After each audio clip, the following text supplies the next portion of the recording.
what I have found to be an ideal way of working smarter and not working harder is to put the CPU in like you normally would before we take this frame off.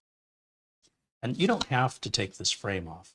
I have to emphasize what I'm doing, these next few steps, strictly because I think it's fun and I like the way it looks, but this is all you need, okay? But for $9 to buy this frame, it replaces this whole socket area. This whole piece comes off and gets replaced with this. Now, one of the things we want to look for before we get too started here is we look for the little arrow.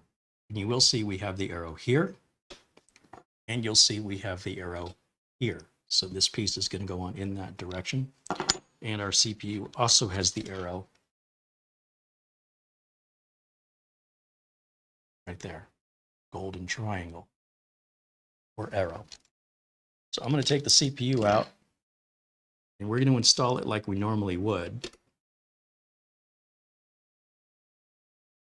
And if I go that direction, you guys can't see anything. So we'll turn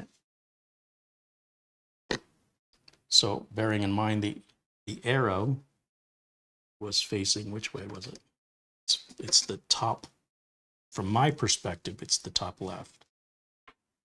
That means that this is going to go in like this, and I'm going to set this down using, see how my fingers kind of extend a little bit? I want to feel that plastic here on the edge. Stay away from these pins. They're very easily damaged. Just set that down and make sure that it's in there. It won't seat any other way. So if I were to have this arrow in any of the other corners, it won't sit flush. It'll, and you don't want that. With that seated, it's also going to protect those pins. So we can now remove these 4 Torx bolts to pull that socket. This mechanism is going to come out. So for that, I'm going to go into the toolkit that came with our contact frame, and I'm going to pull this little wrench out, and we're going to use that. Does the CPU support Gen 5? I don't know if the CPU does, but the motherboard doesn't. I don't believe this is a Gen 5 PCIe on this board. You guys can correct me, look it up. Pretty sure this board is Gen 4.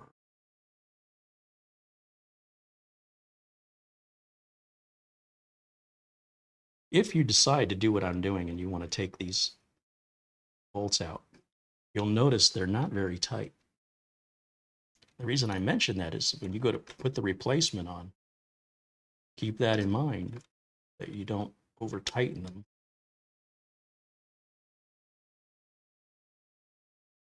Wintermute says that the CPU is Gen 5. Thank you, Wintermute. But what about the motherboard? So you can have Gen 5 through your PCIe socket, right? So that your video card's running on Gen 5. But whether or not your M.2 is running on Gen 5 is dependent on the motherboard you use.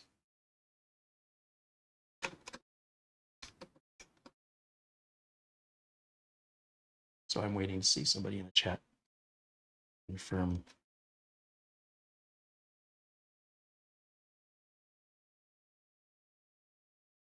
All right. So with those lifted out, this whole frame comes out. And we don't recycle or reuse any of that for our replacement. We're going to use the screws the replacement comes with. So I'm going to just put that lever back down, and this is just a leftover part at this point. So in this bag now, we've got the screws we're going to need here. They're going to use the same Torx.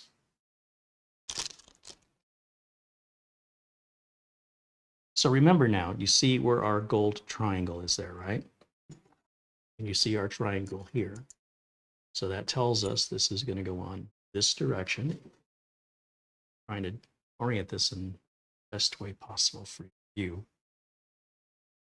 It's going to just sit like so. Perfect. Looks good though, doesn't it? Yeah, it does. Now, we are not going to be using this. I'm pretty sure that our cooler comes with its own mounting So I think these can come off, but not yet. We have to secure this first. And so the order in which I have done this is critical if you want to not work harder than you need to. I have learned the hard way, which is, for me, the best way I personally learn. So I can tell you from experience, what I'm doing is I wind back the screw here. When I put the screw in, and I'm sure my microphone with noise suppression on is blocking the sound, but I'm going to wind it in the unscrew direction. And you will hear and feel it slip into the threads below. Then I start to tighten it, but just about a single turn just to get it started. And we're going to repeat that with these 4 screws here. Wind it back. You'll hear it click and you'll feel it sink down. And that's how you can ensure that you're not cross-threading anything, because that would be a bad day if you cross-threaded it. So wind it back.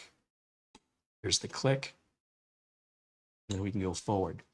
Now, it's important we tighten these all down evenly. If you go around in a big circle, you may end up with this end tighter than this end and this thing warping and being a little twisted, which would be nearly impossible to see with the naked eye. So what we want to do is tighten these as evenly as possible. So what I do is I'll go to opposite corners and just to the point of getting resistance. I'm just using 2 fingers. The minute 2 fingers can't turn it, and the fingers start sliding around this wrench, that's when I know at this point, this is where it matters. This is where we want to make sure we're doing even tightening. So for the best tightening, we'll use the other side. Then we have all of this leverage to use. And you'll see it doesn't go very far. We're going to go to the opposite corner. And even that is probably much tighter than the originals.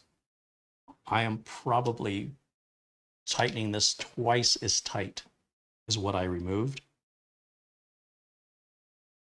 So whatever you do, don't crank down on them, but make sure that they're not going to vibrate loose. You don't want them loose, but you also don't want to shear the heads off of it by over tightening it. And that's why I want you, if you're going to put one of these on your Intel or AMD CPU, I want you to pay attention to when you take the originals out, feel how loose they are and use that as your guide. I put them back a little bit tighter.